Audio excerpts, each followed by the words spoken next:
Hey, welcome to another episode of Mobile Marketing Tips TV. I am Mike D, Mobile Mike, your host for Mobile Marketing Tips TV, and certainly appreciate you tuning in. And as always, Mobile Marketing Tips TV is brought to you by Mobile Marketing CMS, the easy-to-use custom mobile website builder that if you can use Microsoft Word, you can figure this out with no problem, and also generates landing pages and QR codes. So a note to our sponsor there. Now, I must say that I got a comment from a viewer about how it says Mike D's Mobile Marketing Minute in the opening credits here, and I guess I must apologize. Not really, but yes, the show goes a little longer than a minute. So maybe we should call it Mike D's Mobile Marketing Minutes, and just add an S to that opener.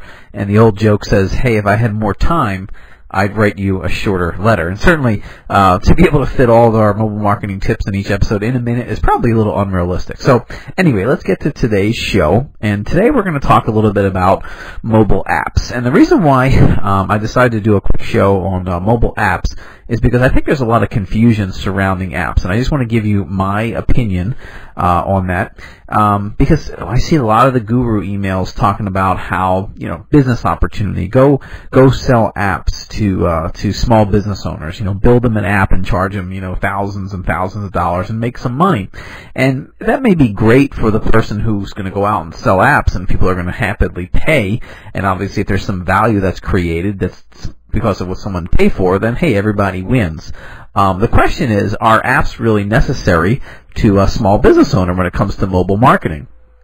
And of course, that's what our audience is made up of, small business owners. But so here's my take on it, all right, for you.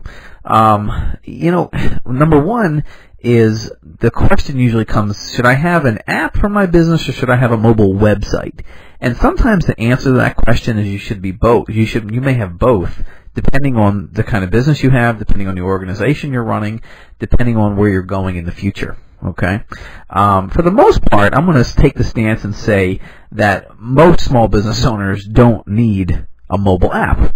So what's the big difference between mobile apps and mobile web? Well, chances are more people are going to find your mobile website, just like people find your regular .com website. So that's number one, is people would have to actually download your app for it to be part of their experience with you. So they have to become aware of it first. Whereas if they're doing some research on you, if you're doing what we call mobile pay-per-click, mobile SEO, and you have a mobile website, chances are they can also discover you via your mobile website. Chances of them discovering your business's app in the app store that's crowded with, hundreds of thousands of apps is pretty slim. Unless you already have a captive audience and they can benefit from your app, which leads me to the next point. The next point is, here's the deal. What are the popular apps, right? You have Angry Birds, you have the Weather Channel, you have some different content type apps. I know I read USA Today on my Kindle. And you have to think about apps in the terms of it's either functional or it's entertainment. Obviously, there can be another portion of it, informational. So functional and informational would be like the Weather Channel. Very popular app. It's very functional. You go, you check the weather. It's awesome. You check the weather anytime, 10 days out. I use it all the time. Entertainment, Angry Birds. Now, in my new book, Mobile Marketing, Don't Suck at Mobile Marketing, get this book. In one of the chapters, I talk about how I really don't play Angry Birds, but funny thing, now, week after the book becomes published, I found myself playing a little Angry Birds out of curiosity. So anyway, that's why you got to be careful with what you write. So, an app like Angry Birds is total entertainment. So are you going to offer that kind of value? You're going to say it's either functional or it's entertainment? And if so, is your app going to appeal to a huge, wide, diverse audience? These are the questions to consider if someone's trying to sell you an app, because you got to be careful of the shovel saleswoman or salesman who's like, just get an app because it's a shiny new object. Is it really going to be practical for your business? So again, I'm going to take the stance that you really have to do your homework. You have to ask yourself questions. Is my app going to be functional? Is it going to be pure entertainment? How am I going to? They already have a captive audience that's going to download my app, so it's going to make it worth the expense. Chances are you're going to get what you pay for when it comes to an app. as well. You're actually going to hire it in-house. You're going to do it yourself. You're going to outsource this app.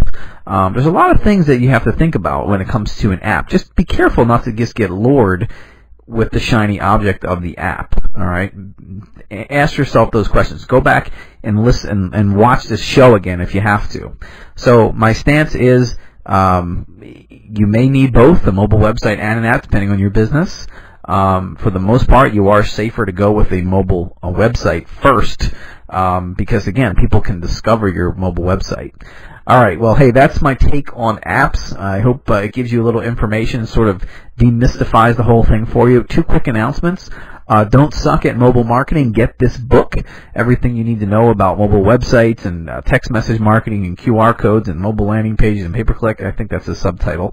I could have messed it up a little bit. Is available on Amazon.com. So if you go to Amazon.com, you type "Don't Suck at Mobile Marketing," get this book. In the search tab, you'll find the book.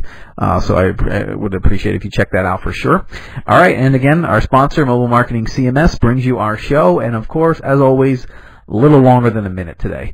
So I wish you the very best for 2012, and I hope you'll stay tuned in to all our future Mobile Marketing Tips TV shows. Talk to you soon.